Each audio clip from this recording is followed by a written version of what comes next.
Hello everyone. So welcome all of you. So please confirm whether you are able to see me. Are you able to hear me properly?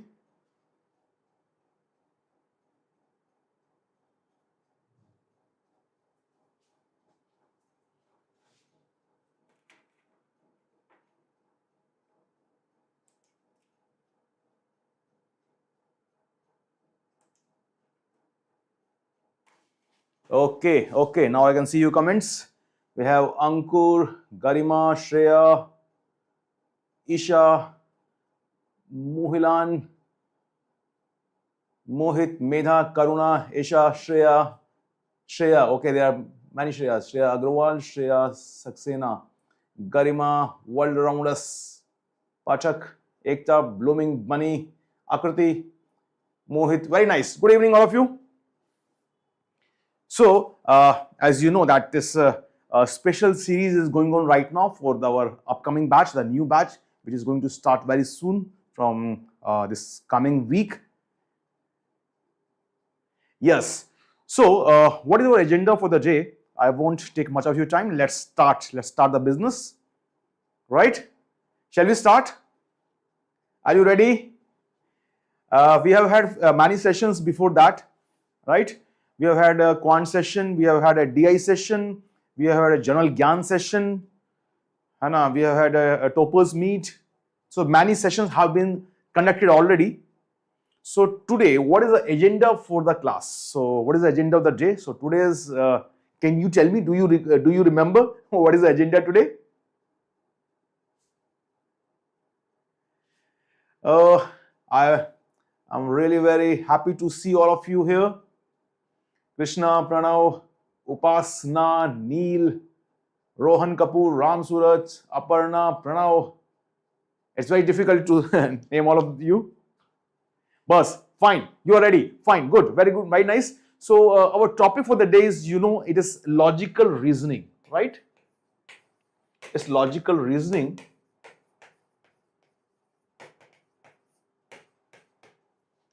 By the way, I'm asking you a question. There are two kind of students normally. One who have already appeared in CAT in the previous year, maybe one time, maybe twice, maybe more than that. And some of you may be fresher also who would be attempting CAT for the very first time, right? So please confirm me, what is your status?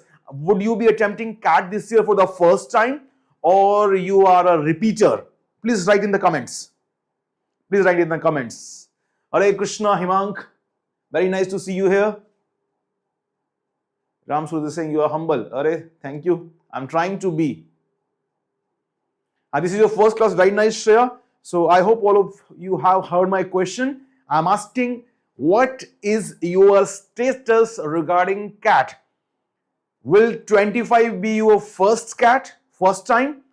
Or you are a repeater, you have attempted CAT earlier? Please comment here so that I can get an idea. Okay, many are fresher, first time. If you are a repeater also. Second time, Devadatta, fine. First time. Okay, many of you are first timers. Very nice, very nice. Okay, majority students I'm seeing here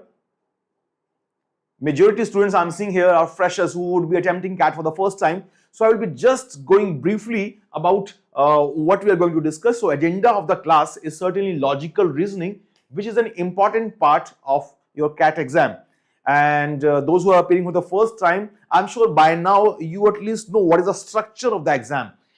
In CAT exam, in the written part, of course, after the written part, there are other things also. You are having some group activities, group discussions, interviews, some group tasks, sometimes essay writing. There are many other things. So that is beyond CAT, that is after the CAT part. But within the CAT, which is your written exam or basically computer-based exam, so there are three sections. One is quant, one is logical reasoning and data interpretation. It's a combined section. And another is verbal ability and reading comprehension, right? So these are the three sections until last year, right? Until last year, who knows CAT can do anything, right? There have been in years, I have told this earlier as well, there have been years that CAT tried to move towards GMAT pattern and having only two sections, where Quant was clubbed with GI and VARC was clubbed with LR. So there were two sessions also. There were a few such years in CAT. But for most of the CAT history, there have been 3 sections, as is the pattern going on right now. So we are discussing in that order only. So this LRDI is one of the sections, and it is a very prominent section. Generally, Quant is considered mathematics, right? Because it involves your mathematical skills, at least your 10th class level, and a few topics belonging to classes 11th and 12th as well. And this VARC more or less is your English part, which requires your language skills, your reading comprehension, your grammatical skills, your comprehending skills. So all those things are required here. And this logical reasoning and data interpretation, we have not studied this topic as such anywhere. DI, you have seen a few things, the different ways of representing in your school: histogram, bar graph, line diagram. Some things you have seen in the school, but CAT questions are certainly of good level. With the logical reasoning, it is entirely new thing. It is entirely new thing. So today's agenda is discussing about this very important topic, which is logical reasoning. And let me tell you,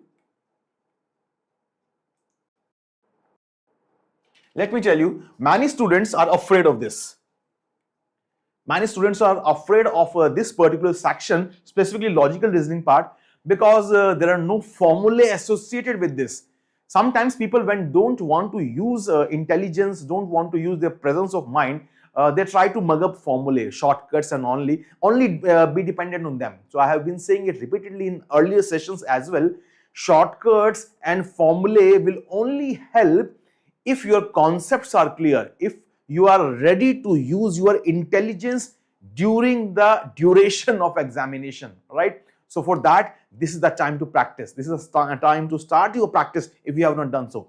So today we are going to discuss about the logical reasoning, what type of logical skills are required, kya chahiyega, what different kind of questions are there. We are going to discuss about that, and we are going to solve good amount of questions also, right? So you'll be having a good hand-on practice. Fine. I hope the agenda is very clear to all of you. Let's continue now. Yes, I know that, Neil. That's true. Neil is writing that I'm afraid of seating arrangement in LR section. There are many varieties of questions in LR. You become familiar with them. Still, students are confused about that. And let me tell you, in logical reasoning, CAT always include the questions of new varieties. New varieties. Their varieties is not fixed. Like in Quant part, you are having a certain topic, certain areas, chapters based on which you are going to get questions. Same way in VARC also, you have certain type of questions, so based on which you are going to get the questions. In DI also, we have certain formats. Although there is also experimentation, and CAT gives sometimes different representation of data, but in logical reasoning, many new type of questions are there. Although there is also a set of things based on which the questions are asked repeatedly. One of them is logical reasoning based on seating arrangement, linear arrangement, circular arrangement, sometimes rankings, sometimes based on blood relations, sometimes puzzles.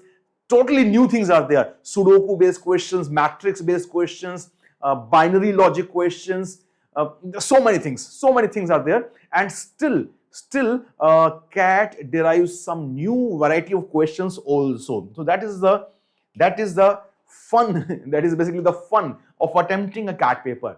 So that keeps the students on their toes. You cannot be sure that I'm good in this particular topic, because you can get a totally new variety in the examination, right? So basically what is required, as I was saying earlier as well, that you need to be ready with your all intelligence, right? There can be totally different kind of thing. You have to think in totally new ways, okay? So for that, I would suggest all of you, if you have not yet started properly and you are still confused that how to start, you should regularly solve puzzles. Okay, before I start discussing the different type of questions today, I'm giving you some key pointers. You need to solve puzzles regularly. The puzzles may involve numbers. There are some number-based puzzles like Sudoku and its variants. There are many other number-based puzzles also. And other than that, there are other puzzles, there is a nice puzzle book known as The Great Book of Puzzles and Teasers by George Summers. George Summers is the name of the author. You can certainly go for this book, and this is really very nice book. I have been suggesting this book for many years now, and reason is simple.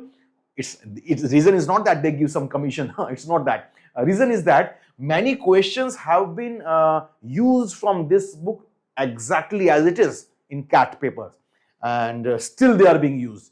So there are good variety of questions. Author name is George Summers. You can check that online also, on Google also you can find it, and you can find it on your nearest bookstores.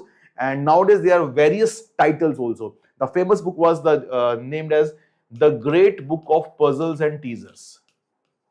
The Great Book of Puzzles and Teasers. Beside that, as I already told you, there are various number puzzles like Sudoku and its variants. That is also a very nice game. And beside that, there are also many other number puzzles. So basically, in logical reasoning questions, what is required is your presence of mind. Are you able to use your brain at that moment, right? With totally new things. That is the whole thing. Okay. Yes, I have already mentioned that. Can we note the book, sir? Yes, I have told the book. I have told the name of one of the books. There are many other books as well, but this is a classic book. And I can certainly guarantee for that. As I already mentioned, that many questions have been taken from this book exactly as it is. And although we are not looking for that we are going to get same question, but similar questions are still being followed in all the major exams. Okay, and if no similar question is also there, this is a good book to help you in developing your thinking skills, right? Your logical skills. So beside that, we have also our own books. iQuanta books are there. There are many other books as well, but this is a very small book and very handy, very helpful. Okay, so you can make a habit of solving at least one puzzle a day, right? From this book, one puzzle a day, you can solve that. Do you commit on this platform today?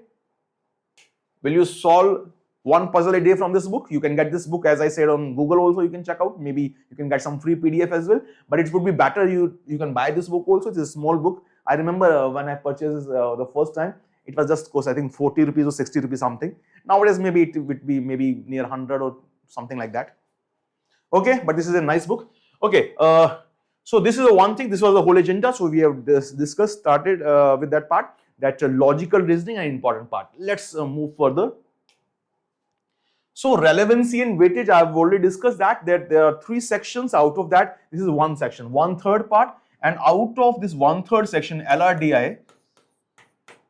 In this LRDI, I said in the previous session of DI as well, that nowadays questions are not segregated, that this is an LR set and this is a DI set. It is not like that, right? It's a mixed set, right? So, and normally, as I said in that session as well, that normally we consider a set to belong to DI when it is calculation intensive. Normally, right? When it is calculation intensive, then we consider it DI, calculation intensive, all right? But nowadays you get very less questions which are involving a lot of calculations. Generally, if they are numbers, they are smaller numbers, right? Sometimes you find questions which are calculation intensive, but mostly all the sets are combination of logical reasoning plus little bit data interpretation as well. So that's how this logical reasoning is a very relevant and very important topic. And as I said earlier, that mathematics you have studied, verbally you have studied, but this section, the questions which are presented in this section, they are totally new to all aspirants, specifically the first timers, right? Because at least the repeaters, they have seen the previous CAT, they have attempted, they have experienced. But for the first timers, it is totally a new section. That's why it requires a lot of practice. And because there are no formulas associated, there are no topics or chapters. So basically different types of questions are there. So practice is the major key, right? Practice is the major key. And for practice, what do you need? Of course, you need the right source. Yeah, right? You need the right source from where to practice. Right? and certainly right source and right guidance also, so that gradually you can develop confidence in this section. Fine. So that's the basic part. Any questions so far, by the way? Is that clear? Let's proceed further now. Okay. Just want you to know I am weak in LRDI, so how to improve? See, Aryan, I have already said, weak ho, how do you get to know? You know, when you are comparing with others, maybe. We were having a session, I think yesterday only, yesterday night. Yes, last night we were having a live session with the cat pe charcha with all the aspirants. So some of the students say like that, I am weak. So how do you compare that you are weak? You are comparing yourself with others. Please don't do that. Don't do that. I said at that time as well, don't compare yourself with others, right? Don't compare yourself with others. Don't compare yourself with others. Why? You may see, you may think like that, we are competing against others, we are getting a percentile score which is in comparison with others. So why should not we compare ourselves with others? Because it is not going to be benefit you at all. It is not going to benefit you at all. So what should you do? Don't consider yourself weak. That is the first point. Don't consider yourself weak. Become a learner. Try to learn the things, right? If there are certain things which you are unable to apply, unable to grasp, you are taking time, so try to learn them, right? So try to identify the areas what I need to learn, kya kya mujhe seekhna hai, right? So that is the purpose of this preparation phase. In this preparation phase, we are to learn, right? In this preparation phase, we are to learn that what I don't know, right? What are different topics? What are different types of questions? What are different types or varieties of the questions which have been appearing in CAT, right? What you are already familiar with, what are you comfortable with, right? So you need to practice them to master those areas, and there would be areas, there would be varieties of the questions at which you are not very good at, as you are saying that you are considering yourself weak.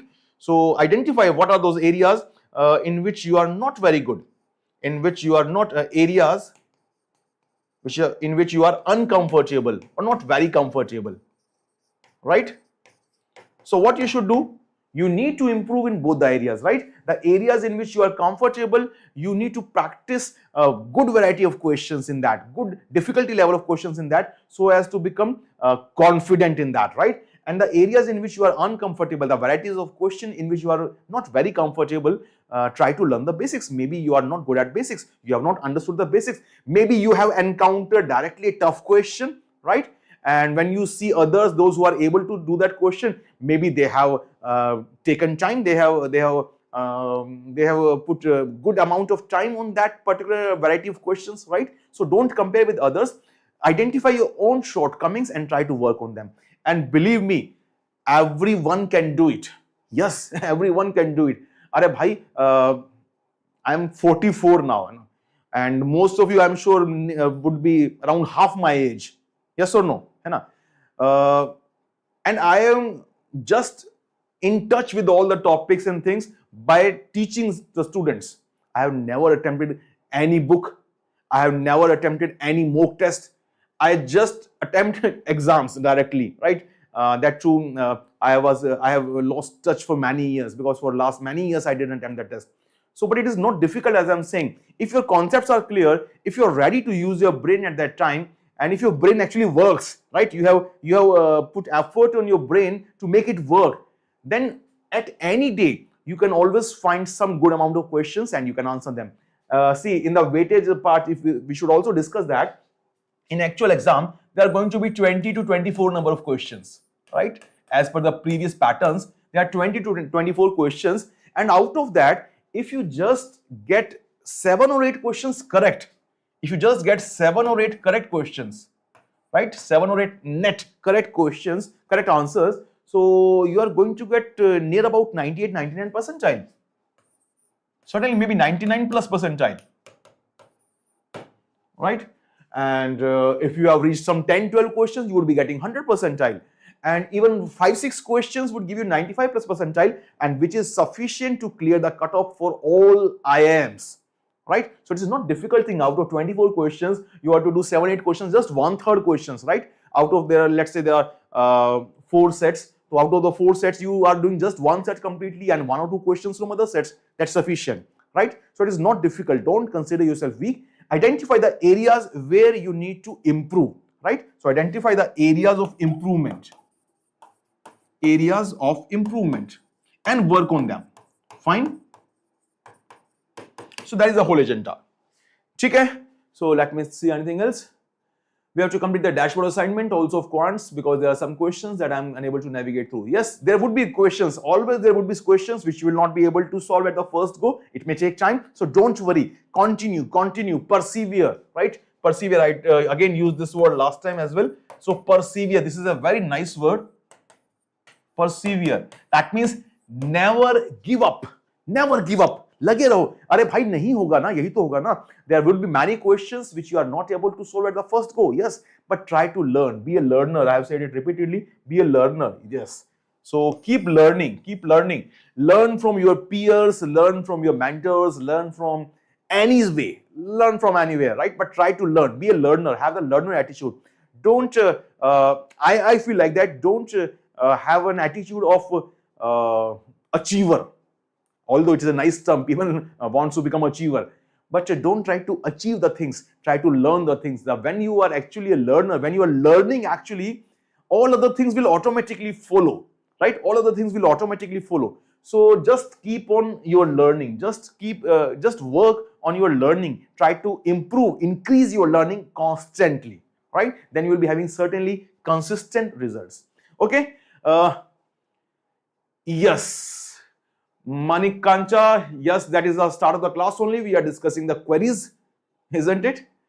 Okay, Shashank is saying, I have missed the counseling session due to a hapless event. Do we have to complete the dashboard assignment also of quants? Because there are some questions. I guess you have already, we have discussed already about that. Aryan, I am from non-engineering background. Can I also score 95 percentile? Why not, Aryan? It's not limited for engineering students. Everyone can score that. CAT exam is for everyone. When problems are not done by me, I get frustrated. Yes, it happens, Pranav, but that's what I am saying. Persevere, right? Persevere. Don't give up. Continue. Somebody who is sharper than me may be achieving that, maybe reaching that point faster. I may take more time, but it does not mean that I become frustrated by seeing others succeed and I'm not able to do it. No, you can also do it. That's what I'm saying. Everyone can do it. You just need to continue your work, right? Okay. Yes, you can use any book, no issues for that. No issues for that. Let's start now.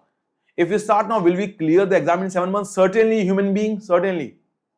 Shantanu, is the new batch for everyone, or all tracks are different? February batch, April batch, now new batch. No, this is finally a new batch actually. This is a totally new batch. In earlier, yes, it may happen. Sometimes it may happen that in online class it happens that when a new batch starts, few students join, so they start from a new topic in already existing batch, right? It happens. I think you are talking about that only, Shantanu.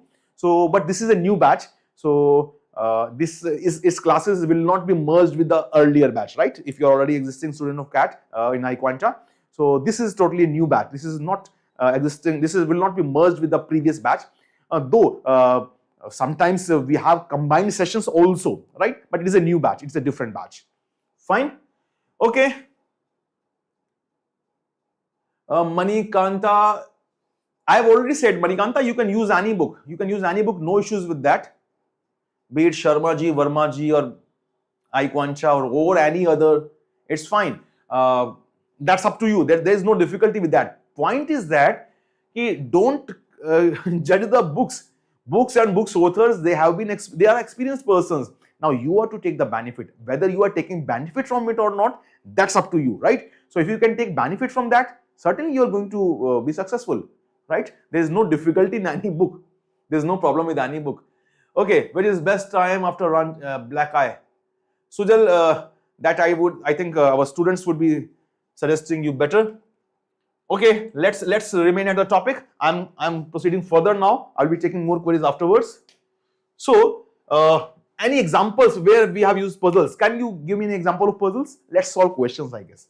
Or let me ask you a puzzle. Let me ask you a puzzle. Some of you may have seen it already earlier also. Say, if I say there are 80 identical balls. Now everyone listen carefully. The comments you can write afterwards. You can ask your queries afterwards.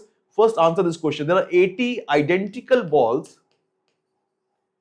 Identical looking balls actually, right? There are 80 identical looking balls, but out of them one is heavier. Out of which one is heavier.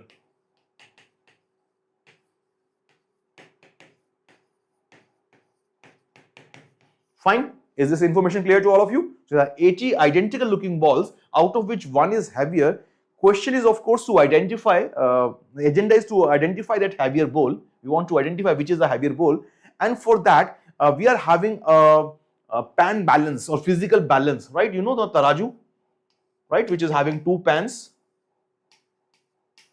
And this balance is perfectly fine, right? There is no difficulty with that. This is a proper balance, physical balance.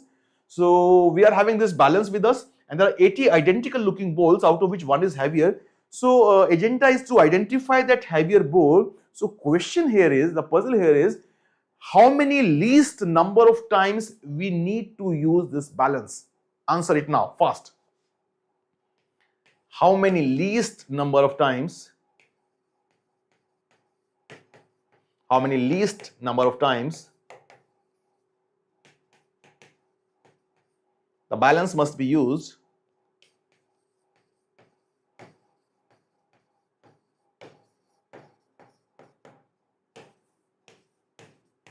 to identify the heavier ball?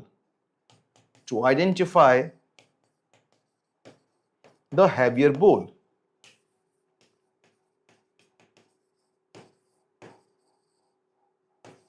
Okay, so that's the whole question.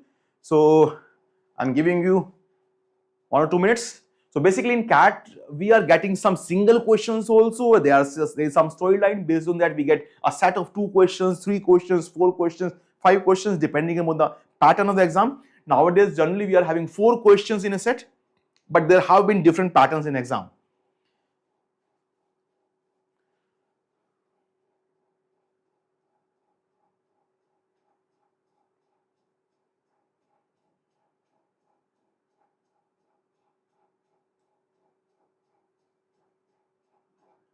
Okay, Ankur is suggesting one way of breaking 40-40, then 20-20, like that. Ankur, you are to tell me the answer.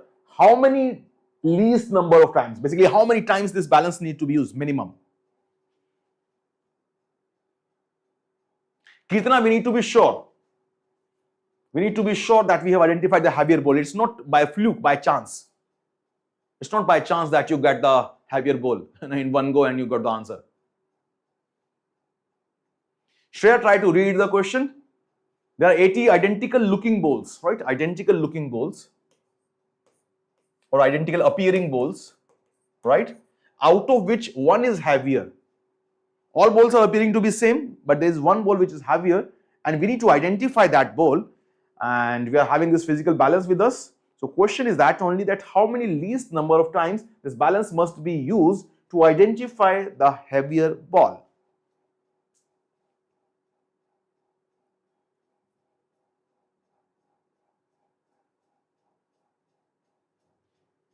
Okay, some of you are writing 6, some of you are writing 5 as well. And I can see Muga Saitya already is writing 7. Sayantani is also writing 7. Okay. Let's see how we can go about this. See, some of you were suggesting, I'm using that part only, that let's break these 80 balls into 2 groups of 40-40 each, right? So if I divide this, if I divide these 80 balls in 2 groups of 40-40 balls each, 40 balls and 40 balls, if I divide that in 2 parts, so I can put these 2 groups in the 2 pans here, isn't it? So what is going to be the result? This is the first weighing, let's say. This is the first weighing. So what is going to be the result of this weighing? So when you are going to put these 2 groups of 40 balls on the two pans. So what is going to be the conclusion here? Certainly they are not going to be having equal weight, right? Because one of the bowl is heavier, and it is contained in either of the two groups. So certainly one group would be heavier than the other, right? One group would be heavier than the other. So one group would be heavier than the other. It means out of after this first weighing, we are going to get one group of 40 balls which contain the heavier one, right? So 40 balls can be discarded. Yes, one of the group would be heavier, so we can discard one of the group. Let's assume this is the group with the which is heavier, right? So now for the second weighing, what we are going to do? Now we are going to divide this group which was heavier in two parts, right? 20-20 now. Yes or no? Are you with me? Is that okay? Right? So now you would be dividing this heavier group which contained the heavier ball in two parts, 20-20. So in the second weighing, you are having these two groups in the two pans, and again one of the group contains heavier ball. So exactly same way, same logic. So one of the group would be heavier. Let's assume this is the group which is having heavier ball. So after two weighings, we are having 20 balls which contain the heavier ball, isn't it? Fine, right? So exactly going same way, in the third step, what we are going to do? We are going to divide these 20 balls into two parts. So 10 each. So 10 balls. This is the third weighing. And in third weighing, again, one of the group would be heavier. Let's say this is the group which contains the heavier ball. And for the fourth weighing, we would be having 5 balls, right? And this is the fourth weighing now. This is the fourth weighing. And again, one of the group would be heavier. Let's assume this is the heavier. So basically, after 4 weighings, we have got the 5 balls which certainly contain the heavier ball. How to proceed further now? Any suggestions? Because I can't divide 5 in 2 equal parts. So far we have been doing that. 80 was divided into 2 equal parts, 40-40. Then 40 was divided into 20-20. Then 20 was divided into 2 equal parts, 10-10. Then 10 was divided as 5-5. Now what about the group of 5 balls which contain the heavier ball? How to break this now? How to proceed further? What do you say? It's your turn now. I'm looking at the comments.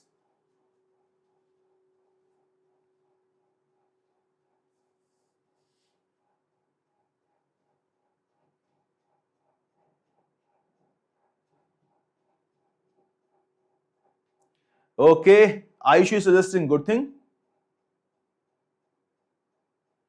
Yes, Rohitas is also saying similar thing. Okay, so basically, now some of you are suggesting that now we have got this one group of 5 balls which contain the heavier one.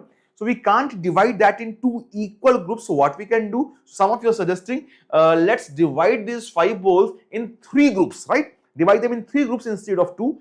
So one group contain 2 balls, another group contain 2 balls, and one single ball is also there, right? One single ball is also there. Now what to do? I can put these 2 equal groups, 2 equal sized groups in the 2 pans, and one ball is outside, right? So now what is going to happen? Either the 2 balls would be equal, the 2 groups would be equal, so the third ball is the heavier one, so that is the 5th weighing. We could get the answer in the 5th weighing. And but if that doesn't happen, we are going for the worst case scenario basically, because that is not sure if it is going to happen. So if these 2 are unequal, then the heavier one will further be checked in the further weighing, right? So if they are equal, then this certainly is the outside ball is heavier one, so we have identified in the 5th weighing. But if that doesn't happen, in that case, these 2 balls further need to be divided into one ball, and in the 6th weighing, certainly we are going to have the heavier ball, right? So basically we could identify in 5 weighings or 6 weighings, as many of you are writing 5 or 6, but because we want to be sure, so 6 weighing is certain, right? Yes or no? Is that okay? Is that clear to everyone? Please confirm.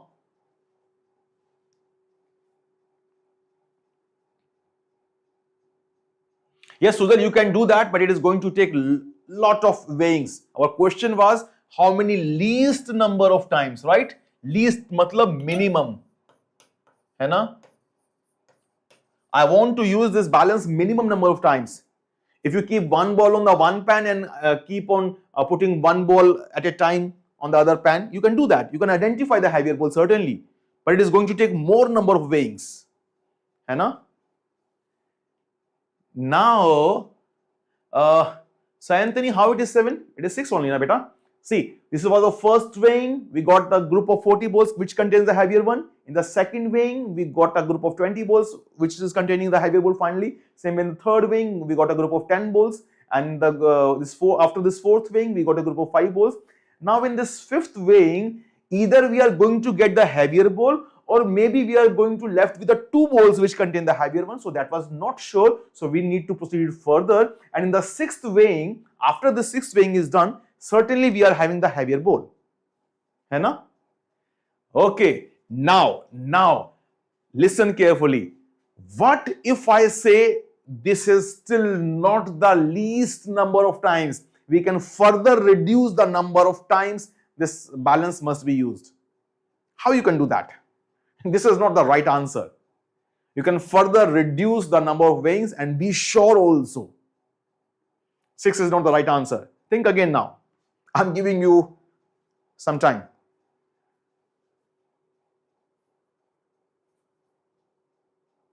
Ishal, 5 would not be least because in the 5 weighings, it is not sure that you would be able to identify. It may be or may not be, right?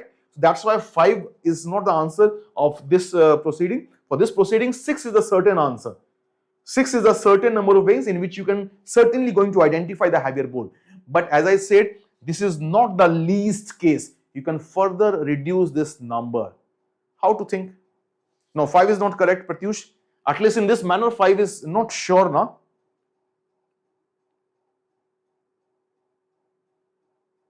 Least is not 5, not 5.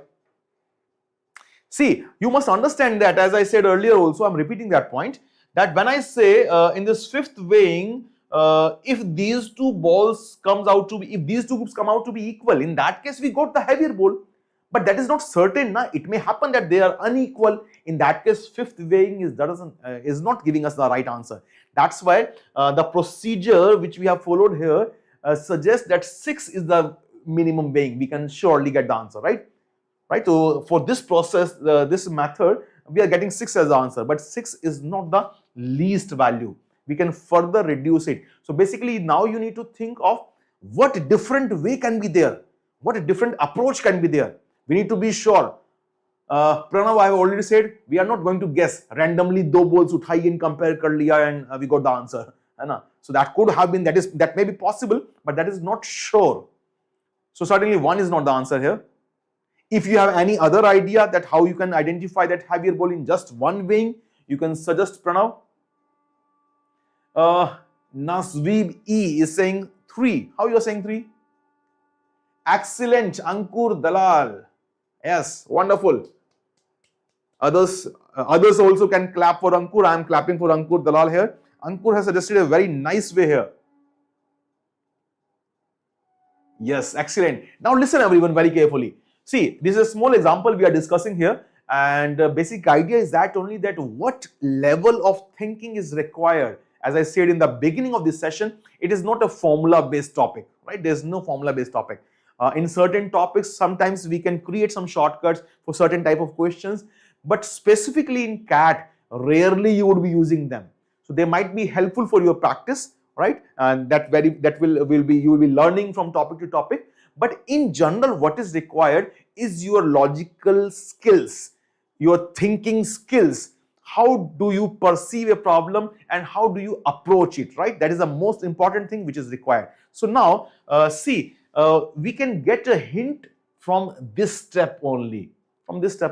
See, in the beginning, we divided the 80 balls in 2 groups, right? Both groups were having equal number of balls. Can we have more than 2 groups? And we can compare them in single weighing. Is that possible? We have already done that. See, in this part, 2, 2, 1. Basically, we have compared these 3 groups in single weighing. Because either we are going to have the heavier ball in one of these 2 groups, or if they come out to be equal, then we are having the heavier ball in the group which is outside the balance, right? So basically, idea is that when we are using a two-pan balance, so it is not necessary that we can compare only two groups at a time. No, we can compare three groups at a time. That is the whole idea here. I repeat, listen very carefully. When we are using a two-pan balance, we are just comparing the weights, right? We are just comparing the weights. We are not actually measuring the actual weight. We are not having any weighing blocks here. We are just comparing which one is heavier, right? We know that one of the ball is heavier. So we are just comparing the balls, and we are trying to find out which ball is heavier. So we just need to compare the weights. We don't need to find the actual weight, right? So in one weighing, we can certainly compare two groups as we have been doing.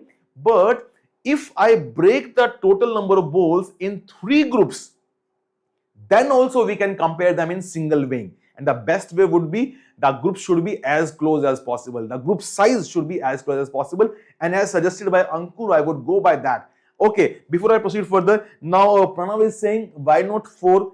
Acha, can we compare 4 groups together? Is that possible? Let's say if I make 4 groups of 80 balls, let's say 20, 20, 20, 20. So what you are going to do with them? You will put 2 groups in the 2 pans and 2 groups are outside. If they come out to be equal, then we have no clue. We need to check further these 2 groups separately, isn't it? If they come out to be unequal, that is a possibility. In that case, we will be having only 20 balls to pursue further, right? But if that doesn't happen, then there was no benefit. But other than this, if I divide these 80 balls into 3 groups, as suggested by Ankur, I'm taking that grouping only. 80 is not divisible by 3. I want to divide them in 3 closest groups, right? So 2 groups I can take 27, 27, and the third group is, let's say, 26, right? It's almost similar to this step only, 2 to 1, which we did here, right? Okay, now if this is the case, I would put these 2 groups in the 2 pans here, right? And this one group of 26 balls is outside this balance. Now, what would be the outcome? You please tell me. What would be the outcome? After this first weighing, let's say this is the first weighing here. So after this first weighing, what is going to be the conclusion? After this first weighing, when we are putting these 2 equal sized group in the 2 pans here, and this one group of 26 balls is outside this balance. So after this one weighing, what would be the conclusion? What would be the output of this weighing?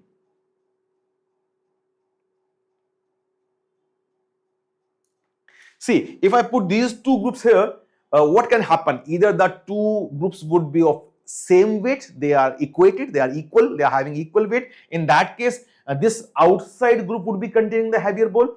Or if they come out to be unequal, in that case, one of these 2 groups is having heavier ball, right? So basically, either the group of 27 balls or a group of 26 balls would be containing the heavier ball. Yes or no? Please tell me. Please tell me. So after this first weighing, we are going to have a group of either 27 balls or 26 balls, which is going to contain the heavier ball, right? Okay, let's say this group of 27 balls contain heavier ball, then I can proceed further. I can proceed further with the same logic. I would divide that in equal group size, 999 each and so on, right? But suppose if this group contains the heavier ball which was outside, that means other balls are fine, na? Other balls are okay, they are not having heavier ball. If this outside group contains the heavier ball, in case these 2 come out to be equal, so out of this 26, I can add 1 ball to again make it a group of 27 balls. So basically, whatever be the case, after this first weighing, we are going to have a group of 27 balls which contains the heavier ball. Is that point clear to all of you? Yes. So both 27, when they are equal, in that case, the group of 26 balls which is outside the balance contain the heavier ball, and these all balls are fine, right? They are not having any heavier ball, they are normal balls. So I can take 1 ball from here and again make it a group of 27 balls, right? Or if these 2 doesn't come out to be equal, then one of them is heavier, then also I'm having a group of 27 balls. So basically, whatever be the case, after this first weighing, I would be having a group of 27 balls which need to be investigated further. So basic idea is that after first weighing here, we were having 40 balls to further check. But in this case, when I'm dividing the balls in 3 groups, so after first weighing, I'm having a group of 27 balls. That is a smaller group. So smaller the group, that means I'm going to take less number of times. I am going to use this weighing balance less number of times, isn't it? Let's proceed further now. Now tell me, after this first weighing, I'm having a group of 27 balls. Now, how will you divide this 27 balls? What will be the group size now? Again, you are going to divide this 27 balls in 3 groups of equal size. Can you divide 27 equally in 3 parts? Yes. Yes, right? Not 13, 13, Baba. Apurva. Kya naam? Ayushi. No. Yes, 9, 9, 9. Exactly. You can do many other things, but this is the best way. Why? Because in one weighing, I can compare 3 groups, right?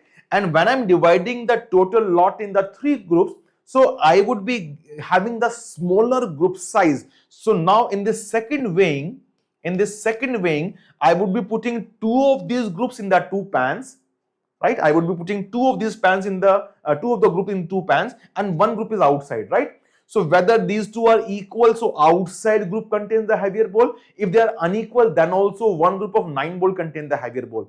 That means the conclusion after the second weighing is that I'm going to have a group of 9 balls which contain the heavier one, isn't it?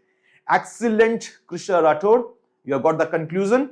Now 9 can be further divided into 3 groups of 3, 3, 3. So in this third weighing, the conclusion is going to be that we will be having a group of 3 balls which contain the heavier one. And finally, these 3 balls can be broken in 3 parts, 1, 1, 1, going by the same logic. So after this fourth weighing, we will be able to identify our heavier ball. Yes or no? So what becomes the answer for this puzzle? Answer me now, fast.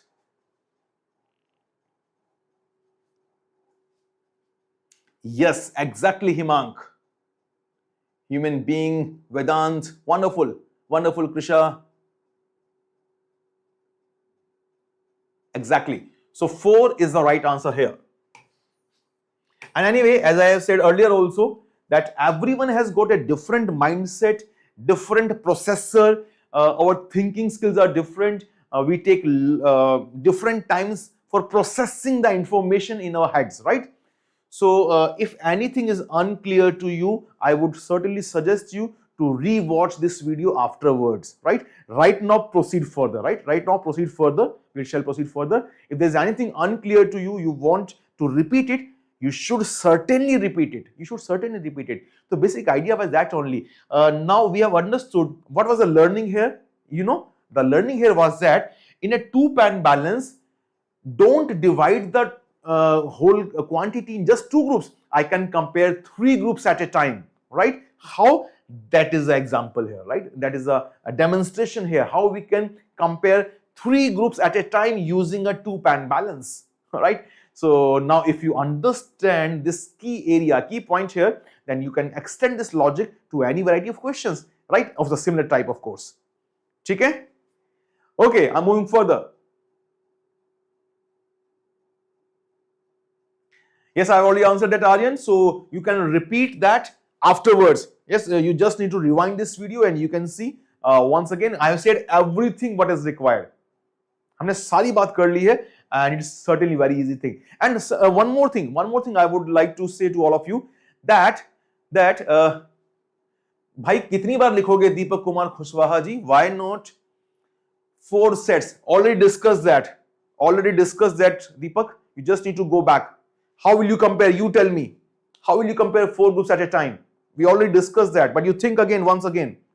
If there are 4 groups, if you divide these 80 balls into 4 groups, 20, 20, 20, 20. So how you are going to compare the 4 groups in just one weighing? You will need more than one weighing, right? Then what is the benefit? Right? Then what is the benefit? So point was that in just one weighing, we can compare 2 groups certainly, as we have already done, but we can also compare 3 groups as we have done here. And should we check 2 groups or 3 groups? So 3 groups is better, because when we are distributing these balls into 3 groups, so after one weighing, we would be having a smaller group size to be further investigated. That was the whole idea. ठीक है ना? That was the whole idea. Okay, so let's proceed further. So here's first example, first question for all of you. and this is an easy question. So we have arranged this question in gradually increasing difficulty level order. So please answer it fast. This is a very easy question now.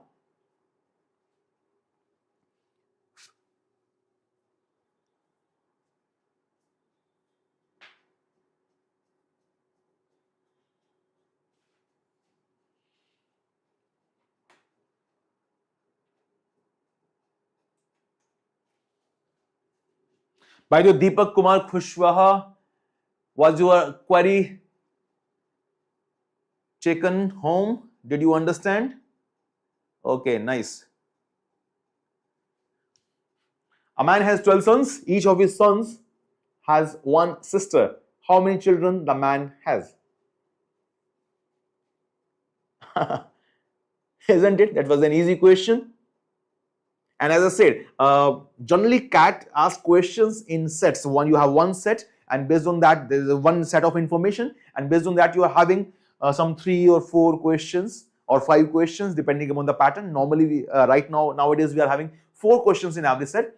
But in previous CATs, you may see single questions as well like that, right? And that was certainly easy question. So there are 12 sons. I don't think there is any requirement of any explanation here. There are 12 sons, and each of his sons has one sister. So let's say there are sons. So son 1, son 2, son 3, son 4, and so on. There are total 12 sons, right? So they are male candidates, they are male children here, and each of his son has one sister. So we don't want a separate sister for every son, right? Just one sister would do. These are the sons, and son मैंने S लिख दिया. I think a son so daughter बोल देता हूँ. So this one daughter would be sufficient, right? So this one daughter of this man would be acting as sister for every son, right? So that's it. So there are 12 sons and one daughter, total 13 children this man is having. I hope it is fine, right? Now don't think that, sir, इतने आसान question आ जाए तो हो जाएगा. CAT has all variety of questions. There are some questions which are very easy. There are some questions which are average level, and there can be some questions which are very, very tricky, very tricky. So as I told you earlier, that out of 22, 24 questions, whatever are there in that particular section, just 7-8 questions are sufficient to take you to the top scores, right? So that's why these 7-8 questions you have to select from that, right? You have to select those 7-8 questions from that section of 20-24 questions. So that question selection play a crucial role. This question selection, it plays a crucial role in your score, right? So don't take it on your ego that if you are not able to solve all the questions, it is not required, it may not be possible, and you can solve them afterwards, right? You can solve them afterwards. Nowadays, CAT provides you the question paper after a few days, right? After a few days, you get to have your actual question paper with your own attempts also. What did you attempt at that time? Which question you did not attempt at that time, right? So you can solve those questions afterwards. But at the time of test, this question selection is really very, very crucial thing. So which type of question should you select? You know, easiest, right? That's a simple question. Easiest questions you should select. And as I said, this entire section of 20-24 questions is always a mix of questions. There are some easy questions, there are some moderate questions, average questions, and there are some above average questions or tricky questions. So you need to look for those easier questions, right? Whatever number it be. So, and just attempt them. That is sufficient, right? Always it is sufficient. Let me give you one shortcut. Let me give you one very nice shortcut. How to identify that 7-8 questions would 6 questions would be enough, or 10-12 questions would be enough. This is a very easy thing. It is not fixed. Talking about now that it's not that how many questions should we aim, because it depends upon the difficulty level. Sometimes it may happen that test is difficult, so it would be it would be difficult to attempt 7-8 questions. Maybe you are able to solve only 5-6 questions, right? That may be sufficient. And if it is an easier section, so maybe you are able to solve 12-15 questions, or maybe 18-20 questions, or maybe even all the questions. So what you are supposed to do, you are to find the easy questions. You are to find the easy questions. So easy or easiest questions. Find all the easy questions and solve them correctly, you have reached certainly near about 95 to 98 percentile. You have certainly reached there. Just find out all the easy questions in that section and you have certainly reached 95 to 98 percentile for sure. Why? Because majority students are very poor in question selection. They do not know which question to do and which question should be rejected. They don't know that. That's why practice is very important key, right? So identify all the easy questions and attempt them correctly, right? That is a condition, correctly. So you are certainly near about 95, 98 percentile.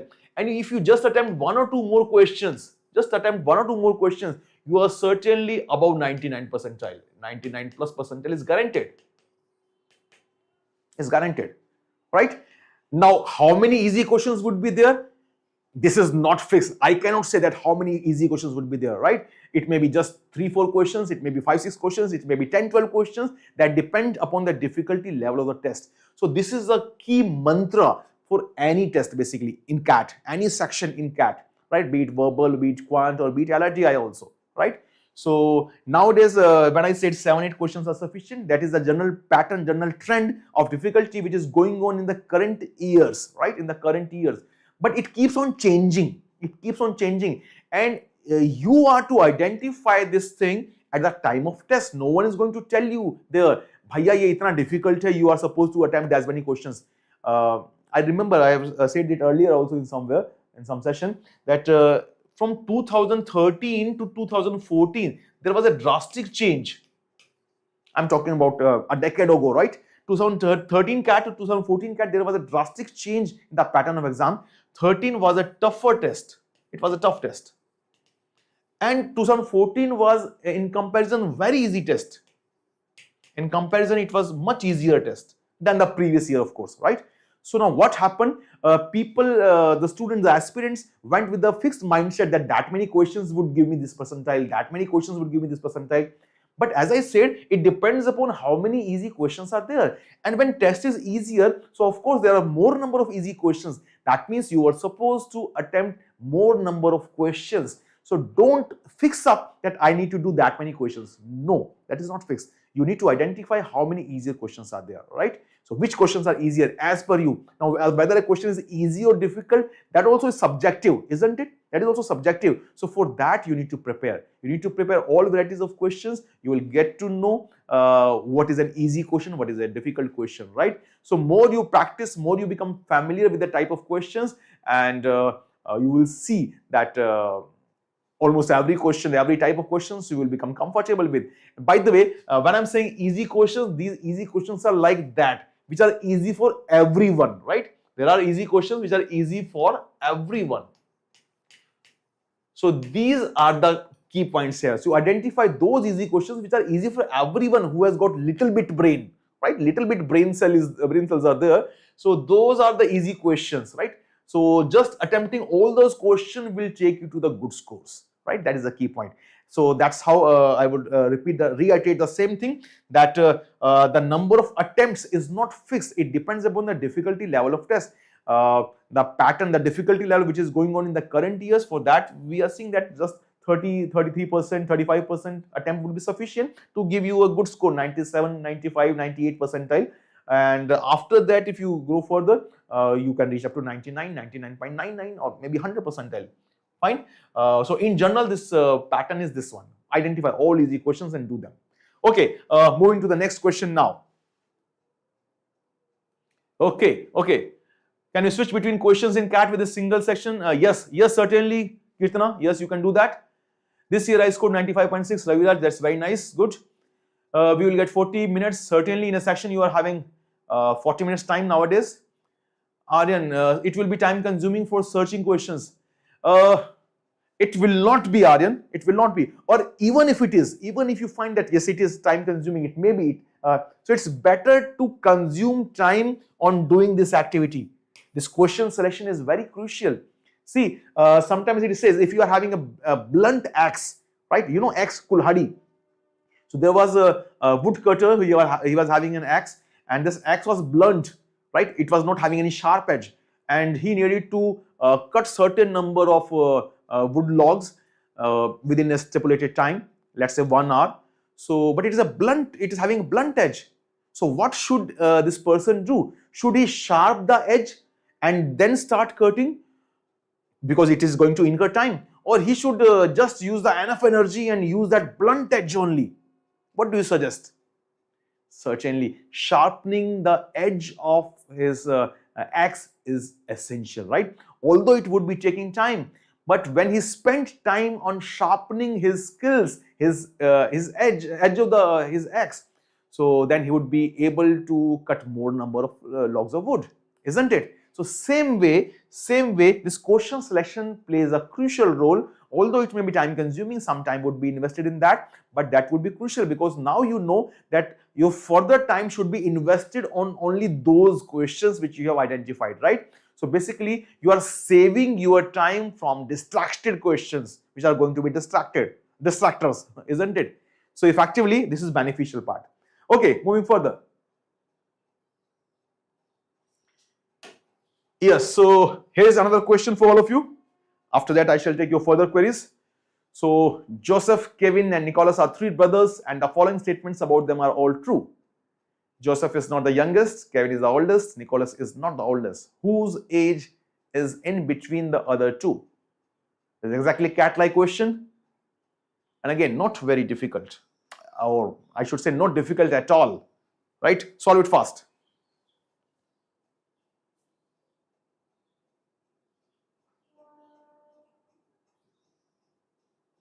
Srishti, I graduated last year from School of Open Learning and this is my third attempt. I have 0 work ex and no internship. Is it possible to get admission into IIMs? Why not? It depends upon your present status, right? Present your CAT score. You need to work on that only, right? Akash, I can solve most questions, but in 4-5 minutes, I want to take it to 2 minutes. Roughly, I'm currently, practice is the only key. Practice is the only key there. Okay, I can see the answers now. Joseph, most of you are saying. In between, I'm seeing somebody's writing Nicholas also.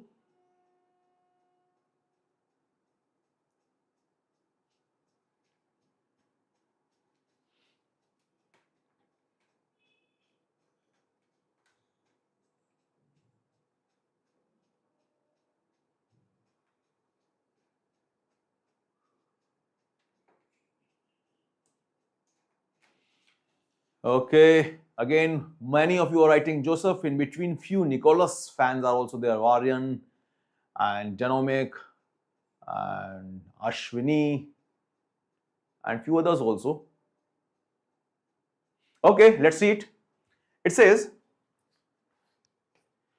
Joseph, Kevin and Nicholas. So J, K and I can check their names. They are three brothers and the following statements about them are all true. So all these are true statements here, right? So Joseph is not the youngest. So we are talking about the age range, right? Age range. So maybe this is the eldest, if I write in that order, eldest and youngest. Let's say let's write that them in that order. So the three ranges here: first position, second position and third position. Now Joseph is not the youngest. So Joseph is not going to be here. Joseph has two options, right? Joseph could have been eldest, so Joseph could have been in between the other two. Now Kevin is the oldest. That is a direct statement. So if Kevin is oldest, this is Kevin. Now I think this is done at this point only, isn't it? So if Kevin is oldest, so from the first statement, Joseph is not the youngest. Joseph comes out to be at this place, isn't it? And of course, this third person is now Nicholas. Nicholas is not the oldest. It's fine. So this is Nicholas. Any difficulty in that? Certainly not. So question was, whose age is in between the other two? We are assuming that all three have different ages, isn't it? We are assuming here that all three are having different ages. Of course, when we are saying youngest, oldest, so the third one is having a different age. So all three are certainly having different ages. That is suggested by these words here, youngest and oldest. Youngest means only one person, right? Oldest means only one person. So certainly the third person is neither youngest nor oldest. So certainly all three are having different ages, and certainly that is the order. So question is, whose age is in between the other two? Clearly it is Joseph. So Joseph is the right answer. Is that fine?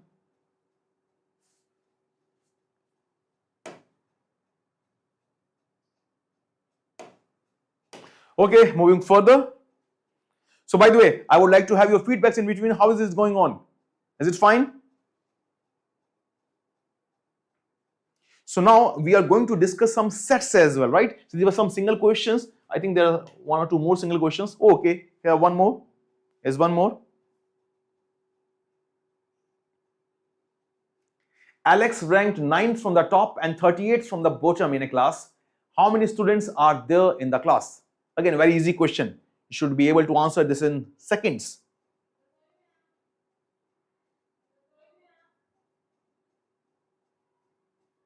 Answer fast.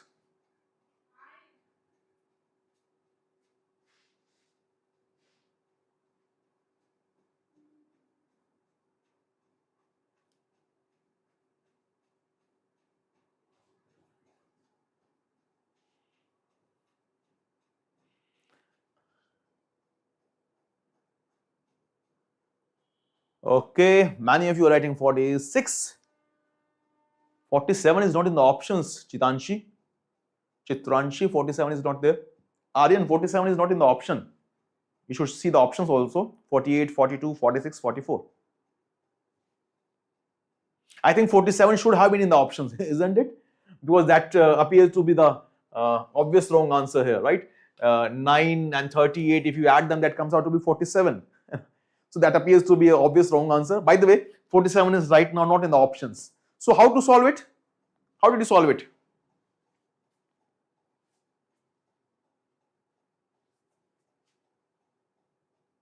Dipankar is writing 48, though many of you are writing 46. Harshita Goel also says 48. Bhai 48 kaise aaya? Many of you are suggesting 46. So by the way, how did you calculate that? 38 plus 8, okay, Ankur says 38 plus 8, that's nice. By the way, Ankur, I also thought in the exactly same way. Any other way there could be? IS minus 1 can be the option there, that's perfectly fine. Nubipreneur. So 9 plus 38 minus 1, that's perfectly fine because the person's position has been counted twice. Anything else? As Neil Ganguly, same thing, 38 plus 9 minus 1, that's good. It also could have been 9 plus 37. Hai na? Anyhow, so the final answer is certainly 46. That is the correct answer. And how do we calculate? So see here, it's a very simple thing. Now Alex ranked 9th from the top and 38th from the bottom in a class. So in his class, there are many students here. So Alex is at the 9th position from the top. Can you tell me how many students are above him? How many students are above him? If he is at the 9th position from the top, so how many students are above him? How many students are having a rank better than Alex? Yes, we are discussing that, Aryan. Yes, perfectly same. Ayushi, that's good. Arey Baba, he is at 9th rank. He is at 9th rank. That means there are 8 students better at better ranks, isn't it? Okay. Is that fine? Is that fine so far? Okay. Now it also says that he is 38th rank. He ranked 38th from the bottom in the class.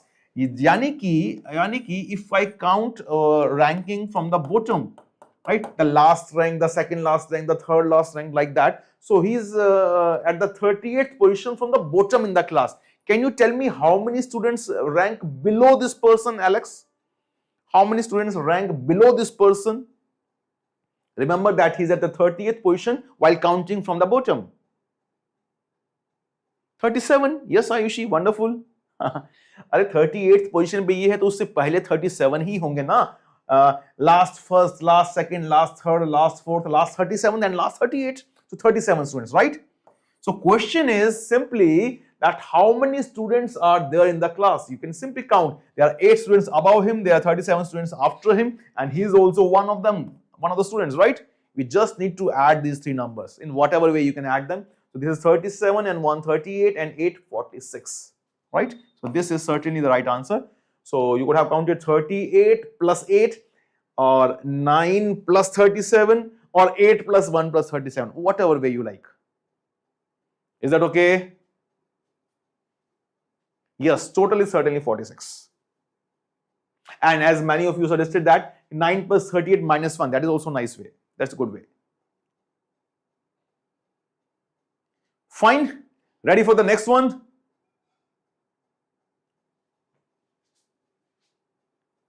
Please confirm me in comments. Is that okay? Ready for the next question now?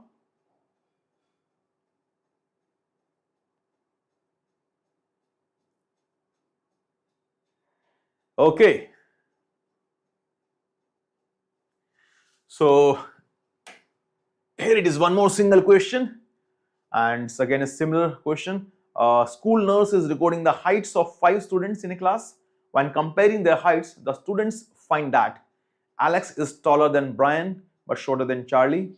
Daniel is taller than Edward but shorter than Alex. Who is the tallest?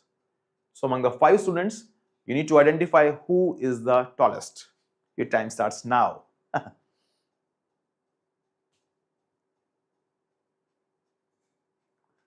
Yes, Anthony, that's perfectly fine.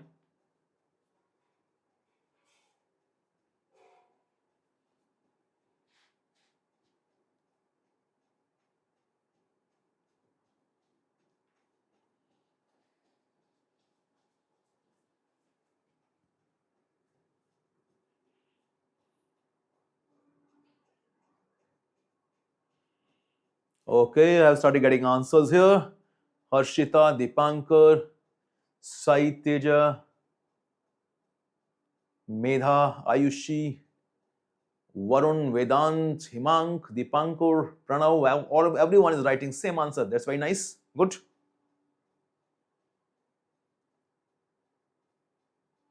Okay, let me see.